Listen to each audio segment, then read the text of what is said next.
Hi, my name is Suzanne Warren, and I'm the Budget Director for the City of Rochester. Here are some helpful facts about how property assessment and taxation work. Let's start off by creating a small city with only 3 houses. Each house is different and has a different value. The first house has a market value of $50,000, the second house has a value of $150,000, and the third house is valued at $250,000.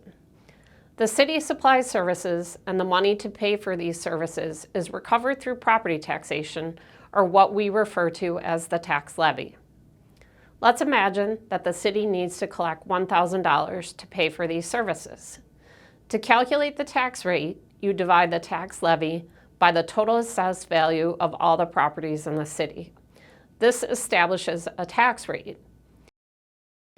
Now, to calculate how much tax each home pays, we multiply the tax rate by the assessment.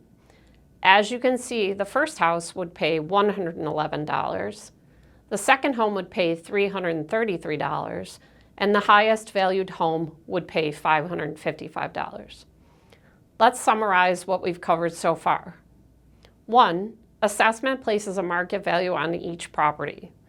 2. The total assessment is used to calculate the tax rate. 3. Taxes pay for the cost of city services like roads, police, fire protection, parks, etc. Okay. Let's imagine that another year has passed and that the housing market has caused property values to increase by 25%.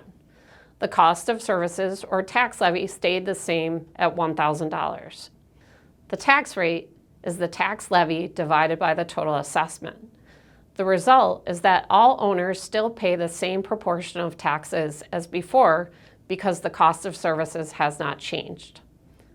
Let's summarize what we've covered so far.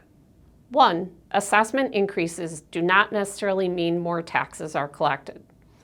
2. If all assessments go up equally, everyone pays the same as long as the cost of services or the tax levy stays the same. Now let's imagine another year passed and values did not increase at the same rate. Home 1 remained at the same value, $62,500. Home 2 increased by 1% to $189,375, and Home 3 increased 3% to $321,875. The cost of services, or tax levy, stayed the same at $1,000. Here's the math. $1,000 divided by the new assessment total equals the new tax rate. The net effect of the new values sees House 1 paying less tax and the house that went up 3% paying a higher proportionate share. If all assessments do not go up equally, there's an equitable redistribution of the tax levy. However, the total tax collected remains the same.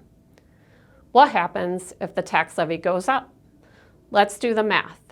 The tax levy now increases to $1,200. The result is a different tax rate. As you can see, an increase in the tax levy results in a tax increase. The key points are: 1. Total assessment value is used to calculate tax rates. 2. An increase in property value does not always mean an increase in taxes.